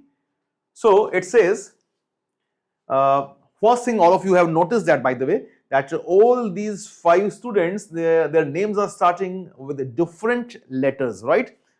A, B, C, D, and E. So certainly while writing the things, we can use their only first letters, and that would be saving some of our time and some of our ink and some of our brain space also, isn't it? So we can talk in terms of A, B, C, D, E. Now it is given that A is taller than B. So A is taller than B. So taller ke liye I can use the inequality symbol, that A is taller than B, right? So A is having more value than B in terms of height, right? So A is taller than B, but shorter than C. So shorter than C, who? It is being talked about A only, right? So A is shorter than C. So far among these 3 persons, C, A, B, so C is the tallest one, right? So this first statement we have used. Now coming to the second statement. Right, now coming to the second statement. So we are discussing the step-by-step thing, how to proceed, how to think, and how to write all the things step by step, one at a time, right? So from the first sentence, we have understood, we have rewritten this entire information in terms of these symbols here, right? Now coming to the second statement, now D is taller than E. Now it is different students here. So D is taller than E. So let me write, the D is having more height than E, but shorter than Alex, A, right? Shorter than A. So who is shorter than A? It's D, right? So D. So this D is shorter than A. This is shorter than A. So that's it. So this is also a decreasing order. This was also a decreasing order, because this D and E are going to be after A. I don't know their relation with B, but they are certainly going to be after A, right? So this is the common part here. Let me use blue color here. So this is the common part here. So if this is merged here, so basically B, D, E all are shorter than A at least. So certainly they are shorter than C also. Now question was, who is the tallest? Certainly C is the tallest one, right? So we get the final order like that. So C is certainly the tallest one. After that it is A, but after that we are not sure, right? After that we are not sure. After that there could be various combinations of B, D and E. Among D and E we know that D is taller than E, but with respect to B, where do they stand, that we do not know. So the other 3 are after A. So we could have exactly found out who is the tallest one, and we could have found who is the second tallest one also, right? But we cannot tell that who is the shortest one. Can you find that? No, because it could be either B or E, right? It could be either B or E. Anyway, so that was the question here. Let's proceed further now. Shreya, as we have discussed, CA position is fixed, but for D, E, B, we are not sure, right? So we know that D and E are going to be in that order. D and E are going to be in that order, but B can fit anywhere in between, right? B can be put here or here or here, isn't it? So there are basically three possible arrangements, but in all those cases, C is the tallest one. Charlie is the tallest one. Fine. Okay, moving further to the next question now. Is that clear? Is that clear?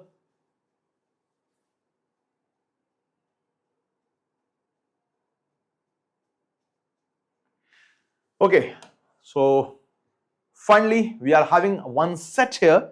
So the type of questions you are going to get presently in the examination, they are having a certain set of information like this one. So let's read it together. It says direction for questions 1 to 5. There are 5 questions, as I was telling you. So you will find the different patterns in the exam. So nowadays generally you are having 4 questions in one set. Sometimes you can get 5 questions also, as we are having here, sometimes less than that as well. Anyway, so world around us, sir, should I write these questions for notes? You can take a screenshot, no need to write now, or even if you want to write, you can write later, but right now solve, right now just solve, focus on that. By the way, this video is going to be there for further viewing, future viewing also. It will be saved in this YouTube as well only.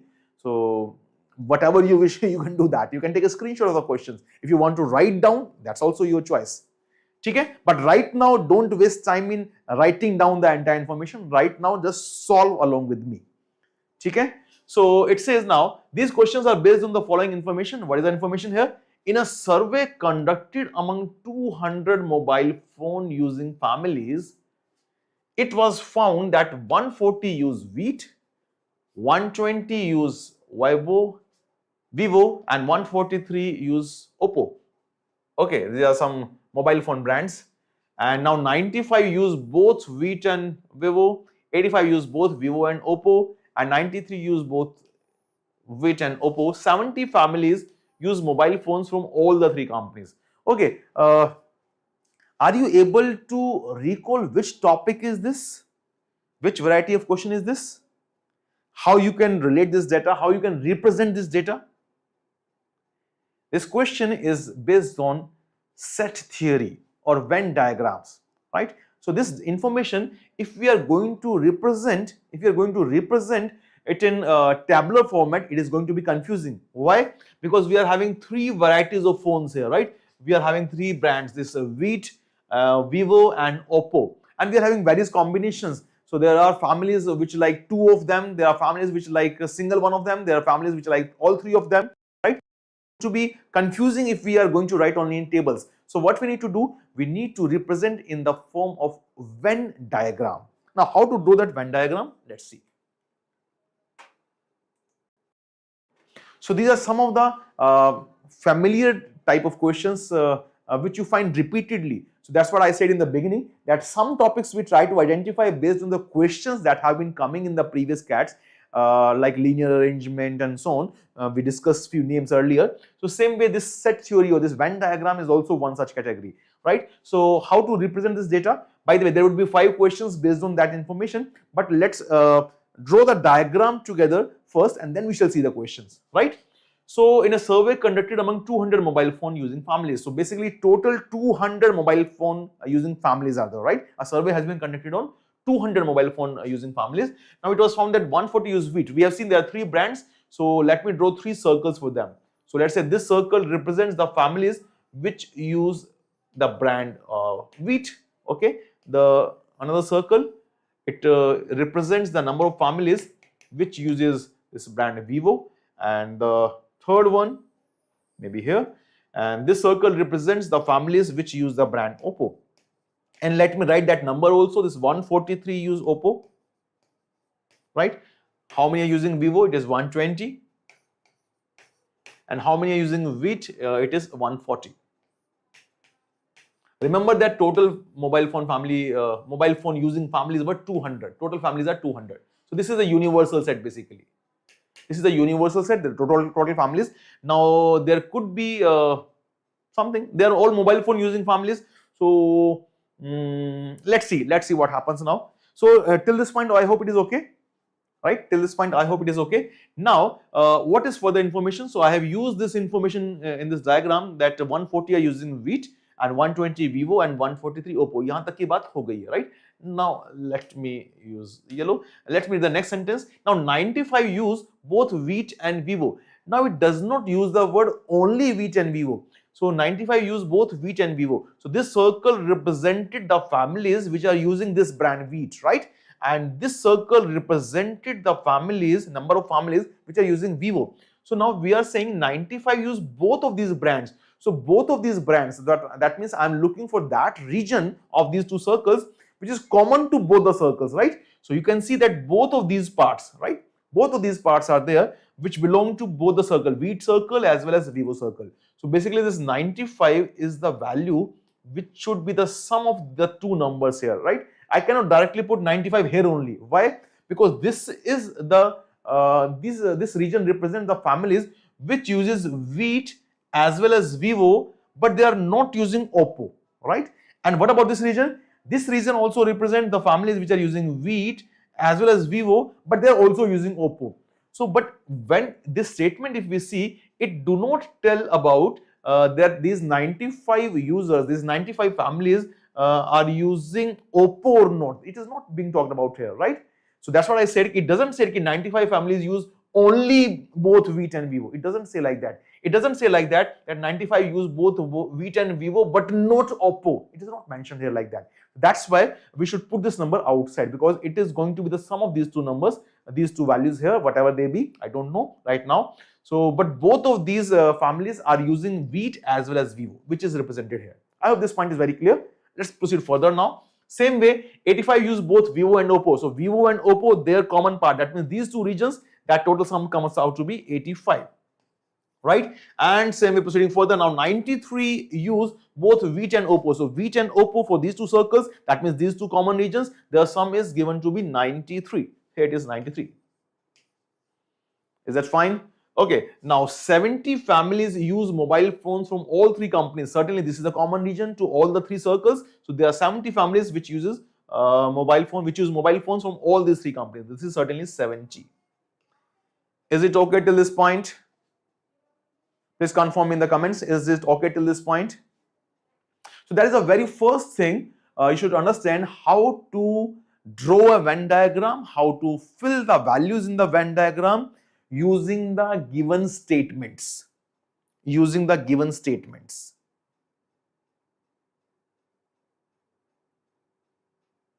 Right?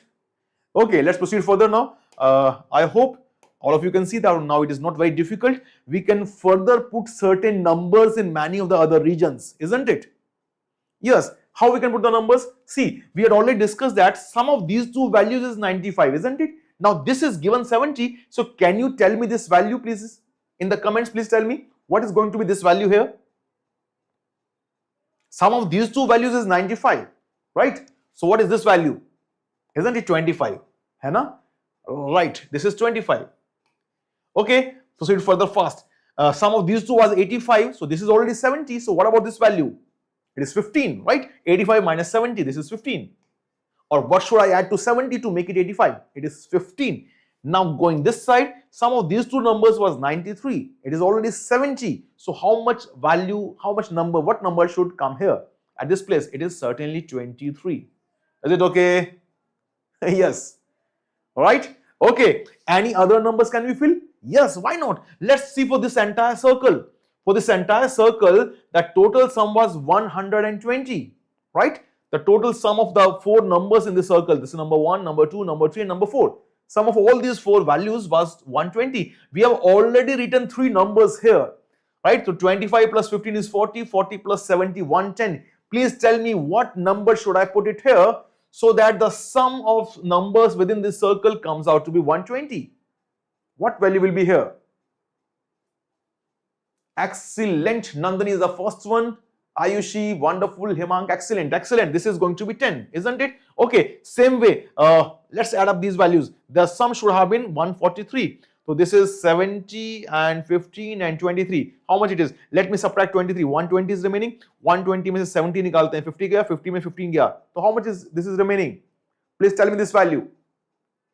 Yes, it is 35. Excellent. Excellent, Himank. This is 35. Is that okay? Good, good. Ayushi. And here we have Rohitasu, Srishti, Hardik. Wonderful, wonderful. Okay, now same way, can you find out this number as well? This total was 140 and already we have written these three numbers.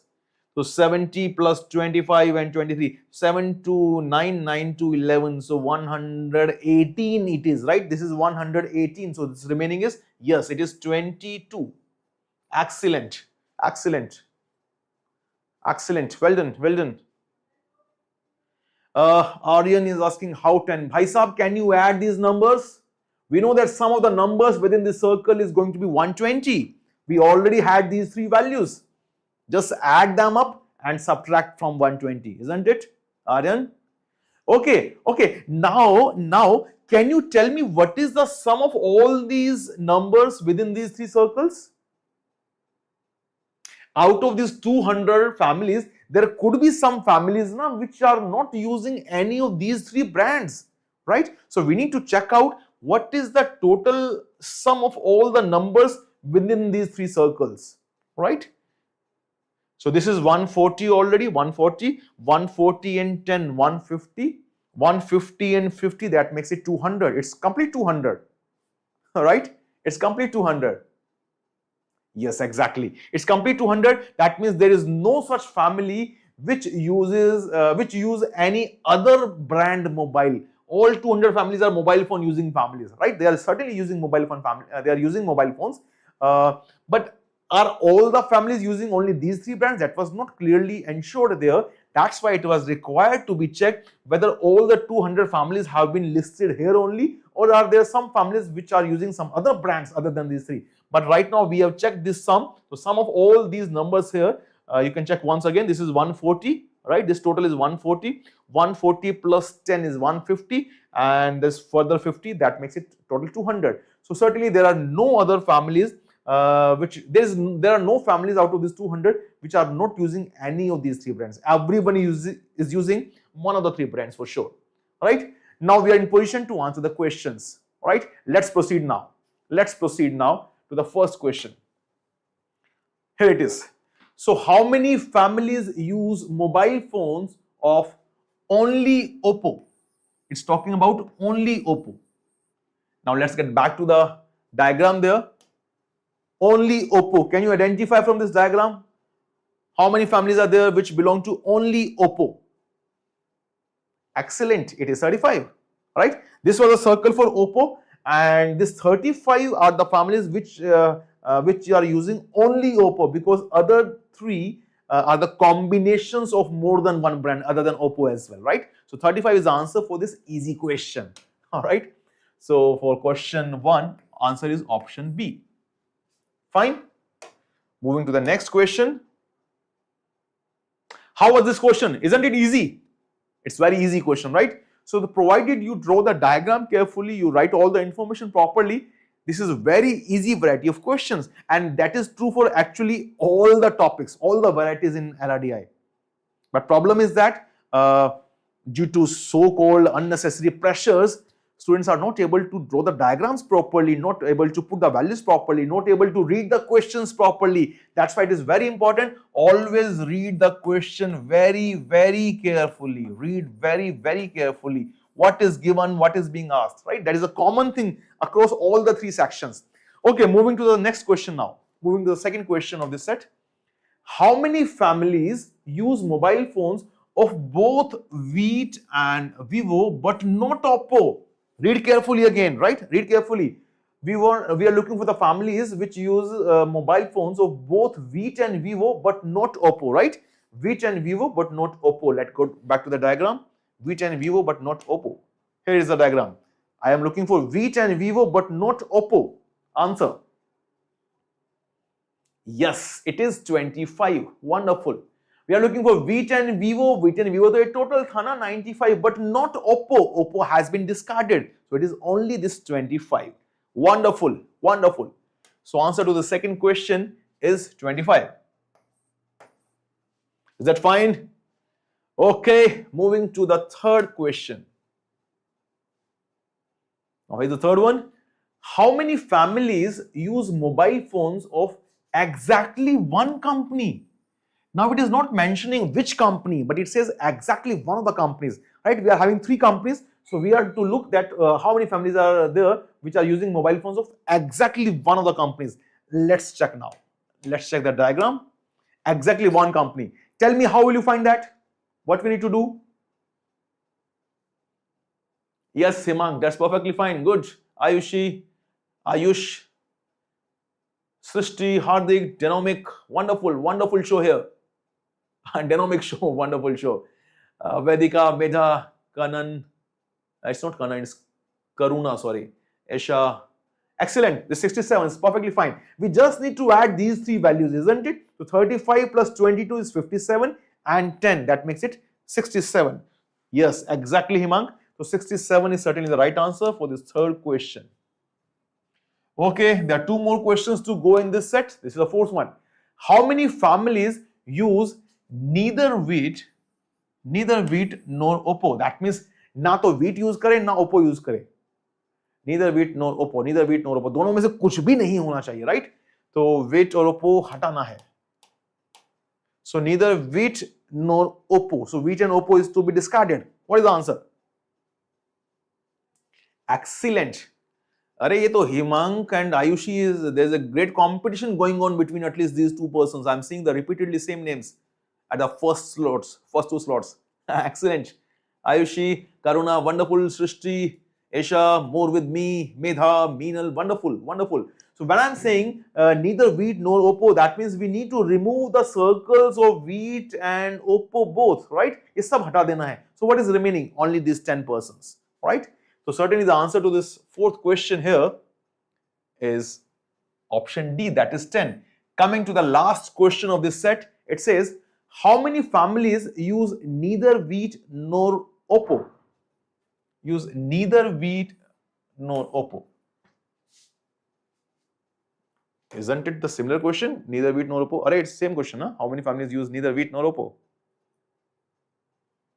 How many families use neither wheat nor oppo? It's the same question, same answer. It is the same question, na? Same question. Neither families, neither wheat nor oppo. It was the same question. The previous question was also same. How many families use neither wheat nor oppo? So 10 is the answer. Same.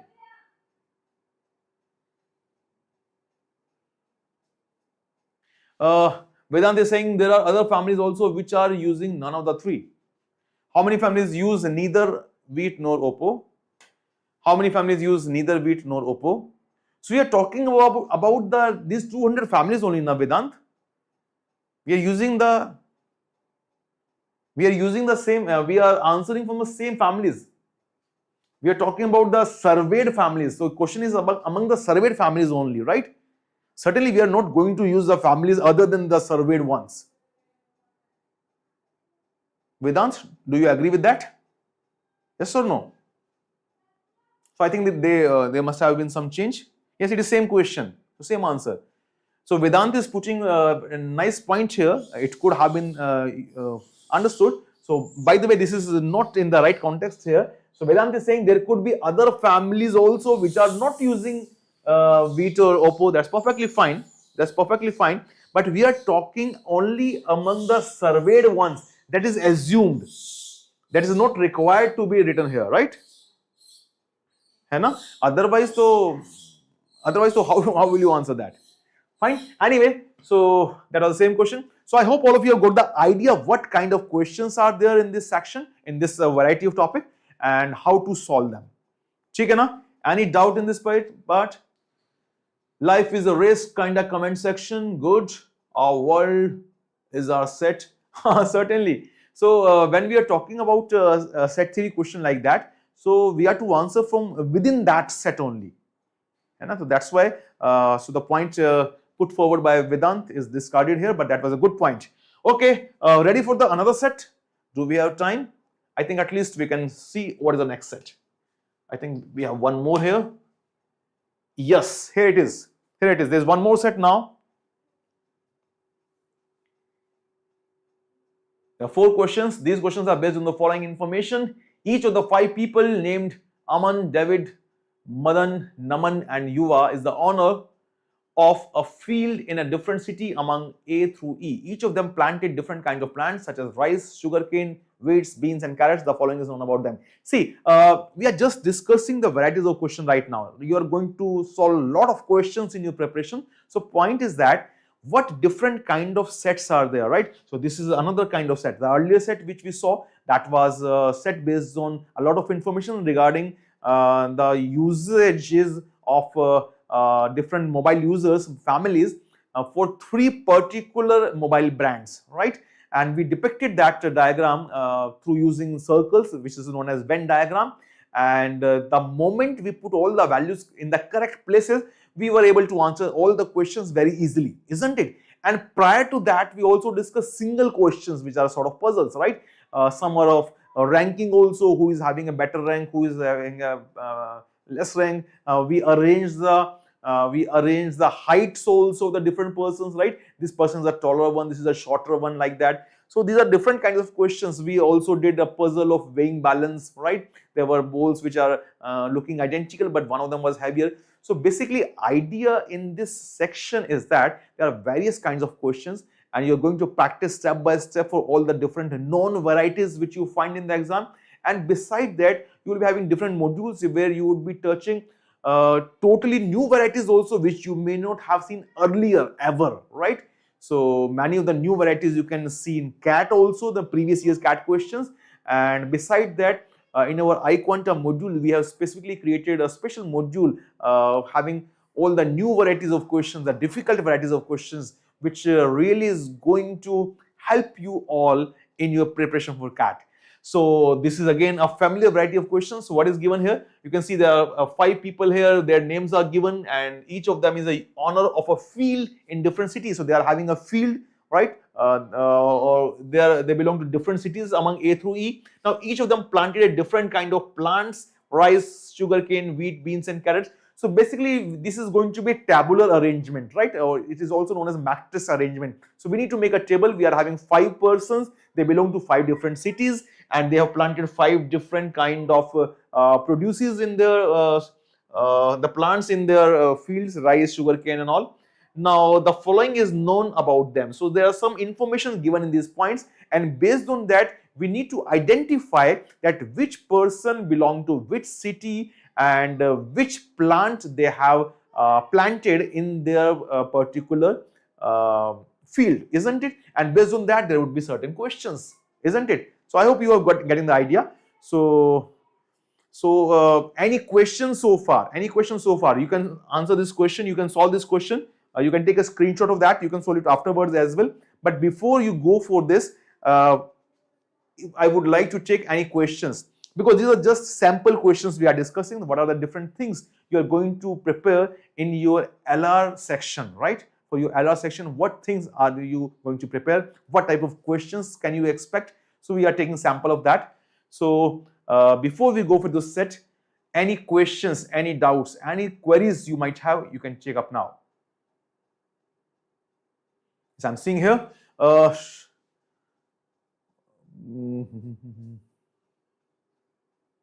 Statement B and C contradict. Okay, you have started seeing the questions now. This is which type? It is arrangement set, na? We saw that it is a tabular set. Generally, they are called matrix arrangement. Generally, they are called matrix arrangement.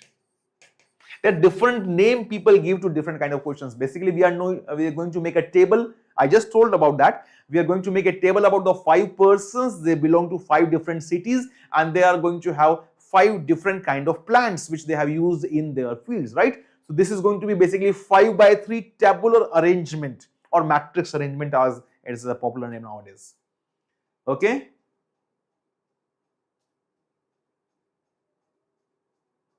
Shreya, sets are sufficient. We have done enough practice for the day now. So this is the last set, by the way, in this session for the day today.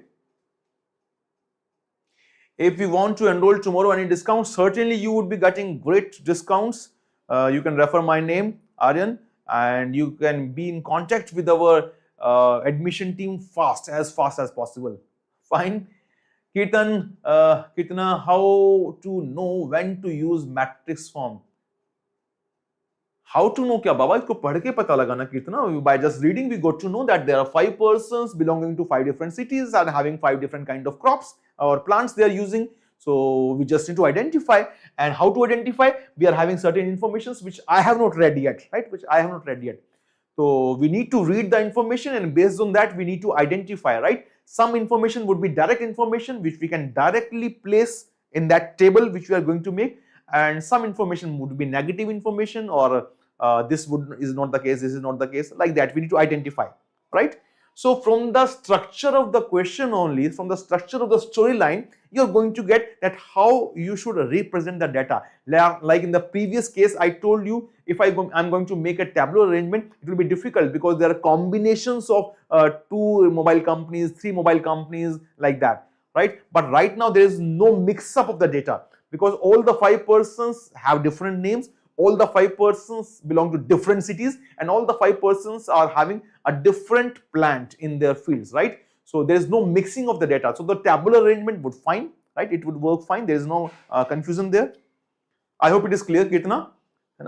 Pratik, can you clarify the statements? Okay, I need to read that, Pratik. Wait, let's read. Can you please show how to make the table for this question? Okay, let's do that. Let's do that. Let's do that. Let's do that. Okay, I'm making the table here only. Now, the first thing is that, as I discussed in this question, that this is a 5 by 3 table, right? How did I got to know? We saw that there are 5 persons and there are 3 different parameters to be arranged. So, 5 by 3 table. I can make the table vertically or I can make the horizontally. Now, depending upon the space available here. So, I'm making it horizontally, right? So, what should I write? I don't know. Let me read the statements first. Sugarcane plants are not planted. Now this is not planted. It's a negative statement. It directly doesn't tell me where sugarcane plants have been planted. That is not giving me information directly. It's a negative statement. Now Madan planted wheat. That is a positive statement. I can directly put it here, right? I can directly put it in the diagram. Okay. So let me make a table. I'm mentioning the 5 names. So I'm having the person Aman. Let me draw it like this, Aman, and then I'm having David and Madan, then I have Naman and Yuva, okay. Now what further I need to do? I need to give them their city names and the name of the plants which they have planted in their particular field. So in this first statement, this was the direct information. Madan planted wheat. So Madan planted wheat. So let's say we are writing the crop name here. Okay. So crop name we are writing in this row, and in the bottom row we can write the name of the cities which they belong to. Fine. So this information we have used, but sugarcane plants are not planted in city A. City A also I don't know right now. So this part is still pending. Okay. Let's move to the further point. Now one among the beans and rice planted plants is planted by one among David and Yuva in city E. So again, not sure. Let's proceed further. David planted carrots. That's a direct statement. We can directly put it. So David planted carrots. So David planted carrots. So carrots would be placed here. And we saw the name of David earlier also here, right? So one among the beans and rice plants is planted by one among David and Yuva in city E. So David cannot plant beans or rice.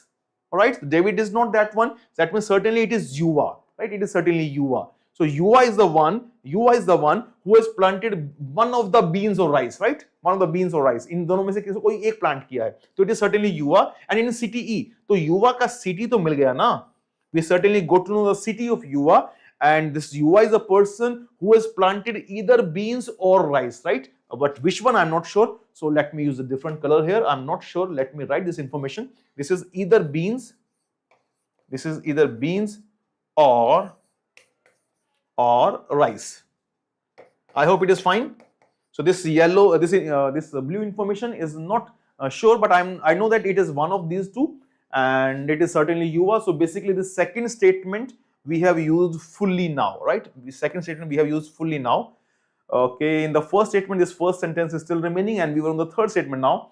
David planted carrots, that is done, and Aman does not own a field in city C. So Aman does not own, again this is negative information, so this is not city C. Let me write it here. This is not city C.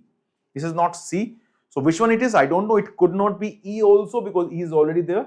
So anyway, so I have seen this information entirely. The statement C has been used, right? No need to go back to it. Okay, I'm moving to statement D now. Neither wheat nor sugarcane plants are planted in either city C or D, and David does not have a field in D. Okay, David does not have a field in D. So first let me mark that. David is not having a field in D. यहाँ पे D नहीं आएगा. ठीक है जी. And neither wheat nor sugarcane plants are planted in either city C or D. Neither wheat nor sugarcane plants are planted in either city C or D.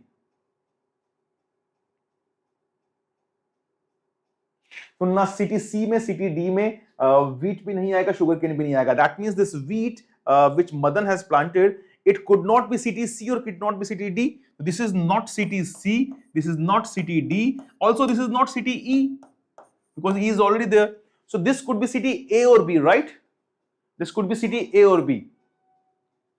है ना? This could be only city A or B. Same way, this is not D, this is not E. This is not C, this is not E. These are all negative information, right? So in this last point, neither wheat nor sugarcane, plants are planted in either city C or city D. See, wheat or sugarcane, they are not planted in city C or D. They could not be planted in city E as well because in city E we are going to plant beans or rice. So certainly, can you tell me wheats and sugarcane are planted where? Wheat and sugarcane are planted where? So wheat and sugarcane, they belong to which cities? They are not planted in city C or D. They could not be planted in city E because city is already associated with one of those two. So only two cities are left for this wheat and sugarcane, that is city A and B. Yes or no? All right. So that's a good information we have gathered from this point D. No need to see point D again. So certainly wheat and sugarcane, one of them belong to city A and one of them belong to city B. Is that fine? Is that fine? Why David can't own city E? Why David can't own city E? Because city E is already associated with UA. With city E is already associated with UA. Is that okay? All right. Okay. Now let's read further. Let's move further. So I hope it should be easier now. We have used all these points B, C, and D. I'm only left with one point. Sugarcane plants are not planted in city A. That is directly mentioned. So sugarcane is not A. So sugarcane is B, and wheat is A. Okay, it is done now. Let me put all these values, and I'm using our yellow color now. So wheat is certainly A. This is A, right? And what next? What next? So wheat is A and sugarcane is B. Sugarcane is B. Where is going to be sugarcane? I don't know. Sugarcane is B. Sugarcane is B. So this is not B, right? This one is not B. Let me mention here. So this is not B because sugarcane is for B. This is not A as well because A is already there. So this is not A, this is not B, this is not D, this is not E. So which city must be David working in? It is C, isn't it? That was an easy set, right? This is a good set. This is a good set. This is city C certainly. So A and C are done now. So what next? What next? We know that now sugarcane is to be in city B. So sugarcane and city B, that combination can be here. This combination can be here as well, isn't it? Do we have any other information left to be filled?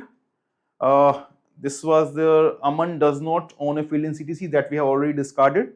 This is not C, this is not E, this is not A also. This could be D or B, right? This could be D or B. Fine, fine. This could be D or B. So B, we know it is associated with sugarcane. I think that's it. We can't find anything else, isn't it? We have used all the information. We have used all the information. Now we are having this combination that sugarcane is in city B. Let me write it separately. Sugarcane is in city B, but it belongs to Naman or Aman. That is not sure, right? That is not sure. Wheat B, why not? That we discussed earlier, na? B, why not? That was given na, sugarcane plants are not in city A. So we discussed that wheat and sugarcane, they belong to certainly A and B. Why? Because wheat and sugarcane, they do not belong to C or D. They also do not belong to E, because E was already associated with bean or rice, right? So for wheat and sugarcane, we were left with only two choices, the city A and city B. And in the first sentence, it was mentioned that sugarcane are not planted in A. The sugarcane is in B and wheat is in A. So that's how we got to know that wheat is certainly in A. I hope that's fine. Okay. Okay. Now sugarcane is certainly in B. So this sugarcane with B, it could be for Naman or it could be for Aman. I'm not sure yet. And so A, B, C, that is gone. So D is remaining. So D would be for certainly either beans or rice. So we have no information for that. Okay. So D would be certainly for beans or rice. That's not sure yet. And for which person, that is also not known yet. Okay, so that is all we can do with this given information. Is it fine? Please check everyone. Please check everyone. Yes, we are not sure with whether Yuva is having rice or beans in his plant, in his field. That's we are not sure. That's why I have mentioned it's beans or rice, but its city is confirmed E, right? So Aman or Naman, one of them belongs to city B, one of them belongs to city D. So whoever belongs to city B must have sugarcane, as we have already seen, and the other person who is from city D must be having beans or rice in his field. That's it. Okay. Yes, we don't know about the exact crop or exact plant of Yuva. Fine, fine. Harshita is saying something. D can be with Aman. D can be with Aman. Yes, it can be. It can be with Naman as well, na? It can be with Naman as well. That's what we are saying. These are the two things here, right? So this group can be put here. This group can be put here, or it can go vice versa also. So that is not sure, right? Harshita is saying Naman will have a hint in the question. Yes, now we need to see the questions. Harshita is saying Naman is from B. Naman is from B. Kaise pata? Kaise pata, Harshita? Why you are saying that? Is there any information? I have not missed any information. Let me recheck once again. Sugarcane plants are not planted in city A, that we have already seen. Sugarcane is in certainly B. Okay. Now Madan planted wheat, that we have already used here. Next, one among the beans and rice is planted by one among David and Yuva in city E, that we have already seen. That Yuva in city E is planting either beans or rice, right? One of the beans or rice is being planted by this. That's fine. Okay, that we have used, but we are not sure yet which plant Yuva has planted. Point C now. David planted carrots. So David planted carrots, and Aman does not own a field in city C. Aman does not own a field in city C, that we are sure because C is already there. So for Aman, we have only these two choices left, B or D, which is certainly possible. Now last point here, neither wheat nor sugarcane plants are planted in either C or city D. Let me check. So wheat is in A, that's certainly satisfied, and sugarcane is in B, that also satisfied. That's it. Now last point, David does not have a field in D. Yes, David does not have a field in D. That's perfectly fine. Now, yes, go for the questions. Yes, just go for the questions now. Let's see. Let's see. Here's the first one. If Naman planted rice, now see the questions. So basically, right now we started solving the entire set first, but in the actual test, we should also have a look at the questions. Why? Because sometimes questions start like this. If Naman planted this, if this person do this, that means there is the information remaining in the question that is being provided in the question now, right? So now if Naman planted rice, then what will happen? Let me see. Then it is asking about who owns a field in city B. So we can put it. So if Naman planted rice, let me go back. If Naman planted rice, तो अगर यहाँ पे हम rice लिखते हैं, so if Naman is planting rice, right? Let me use a different color here. That will make the things clear. So if Naman is planting rice, that is only for this first question here, right? If Naman is doing rice here, so it is certainly beans. This is certainly beans then. This is E, and rice must be in this city D, and this must be B and sugarcane, isn't it? This must be B and sugarcane. That is the only arrangement for this first question, right? That is the first question. So certainly Aman belongs to city B, right? So who owns a field in city B? This is Aman, right? Now this information, this answer is only for this first question, because here this condition was assumed, right? In the second question it may not be the same, so we need to erase it, right? Okay, let me see the next question. By the way, it says who owns a field in city A? Because there is no extra information available here, so I will discard the information which we used in the last question, right? So who owns a field in city A? Do we know it specifically? Who owns a field in city A? City A, city A. Yes, I know it is Madan, right? It is Madan. Fine. So A is certainly Madan. There is no confusion. It is not using any previous information. So Madan owns a city. Madan owns a plant in city, a field in city A. So this is answer is Madan here, option A. Okay. Moving to the next question. Who owns a field in city C? City C. Let me check. Let me check. City C. So city C is also fixed. It is David, right? It is David. This is the question. Who owns a field in city C? This is David. And the last question of this set now. If Aman planted sugarcane, now again condition starts from if, right? This question starts from if. So if Aman planted sugarcane, then which among the following is planted in city D? Let's see. Aman planted sugarcane. Just remember that. So I'm going to erase the part which we wrote in white color, and I'm going to change it now, right? So Aman planted sugarcane. Then what happens? Then what happens? City C में क्या होगा वो हमें देखना है. So if Aman planted sugarcane. So if Aman planted sugarcane. So first I'm erasing the yellow part, white part here. This white part must be erased. This white part must be erased. Okay, okay, okay. ठीक है जी. So now it says if Aman planted sugarcane, right? That was the condition here. So if Aman planted sugarcane, that means the sugarcane and B, this combination must be filled here. This is sugarcane and this is B, isn't it? So if this group is put here, so certainly this group would be put here. This is D and this is same beans or rice. But now question was that then what is being planted in city D? In city D, so it is again beans or rice. It is not sure, right? It is beans or rice, cannot be determined exactly. So let's see the question and its options. Here it is. So if Aman planted sugarcane, then which among the following is planted in city D? It could be either beans or rice, so cannot be determined is the right answer. Right, so cannot be determined is the right answer because it could be any of the two, beans or rice. I hope that is very clear now. So I hope all of you have got the good idea of what variety of questions we are going to get, what is the methodology you are going to see in our classes at iQuanta, and I hope I have not bored you. So you can share your feedbacks of the sessions today and what have you learned, and now what are your commitments for yourself. Our time is already up. So I would like to see your few comments, few reviews, feedbacks at the end of the session now.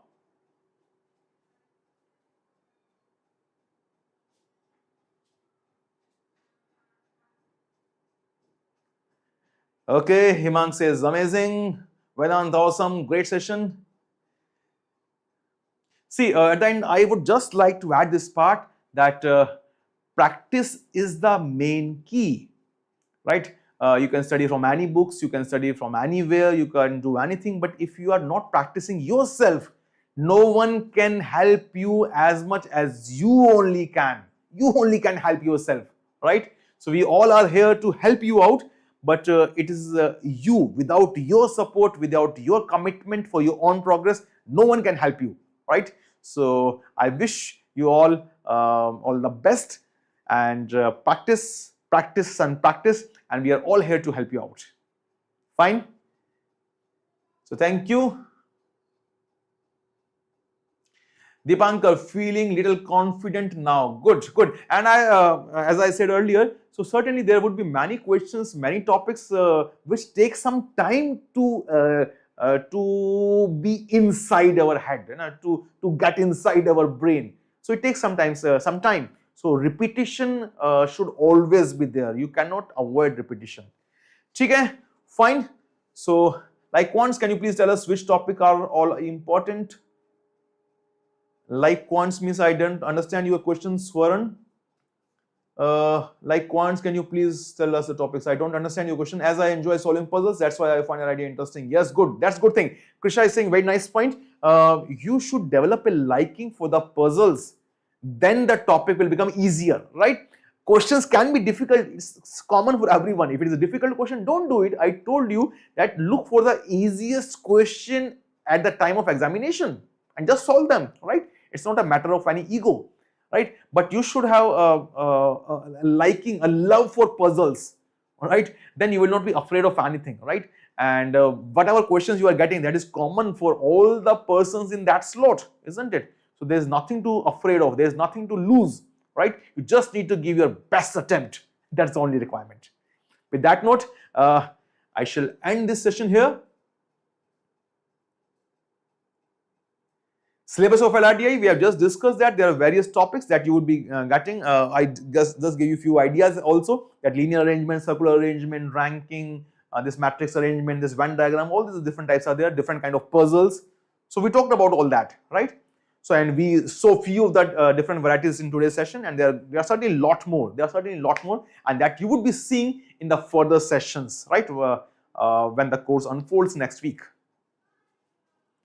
Any LR book you recommend? Certainly, as I said, if you have any puzzle book, I suggested one puzzle book in the beginning as well, specifically which is a puzzle book. Otherwise, if you have already any book, you can go for that, no issues. Somebody was having certain books. So if you are looking for certain books, so certainly I would recommend iQuanta books. Not only not because that I'm wearing this T-shirt, mainly because they are the latest edition in the market. Because most books are running in the market for many years now. They have not been updated much. They contain good questions, but our iQuanta books are the latest edition in the market. They are having the updated material, new varieties of questions based on the new patterns. So that is certainly you can go for, right? Okay, fine. Which topics are important? We have discussed that, Swaran. In quant also, we in the quant session, you can go through that. We discussed a lot many things about that, and we are going to have another session on quants. I think algebra session is there tomorrow, and few sessions we have done already. And for today's part, we already discussed about the various topics, right? Okay, good night, bye bye, all the best, Hare Krishna.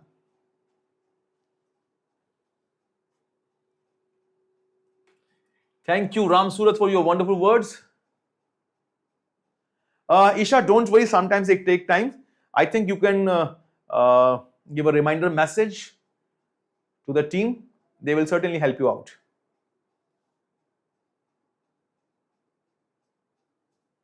Okay, fine. So I shall.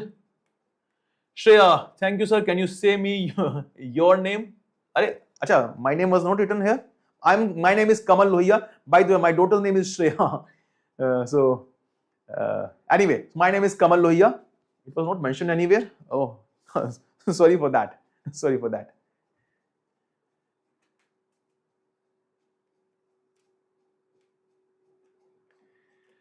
Okay, fine. So I shall end the live stream here. Thank you, everyone, for joining.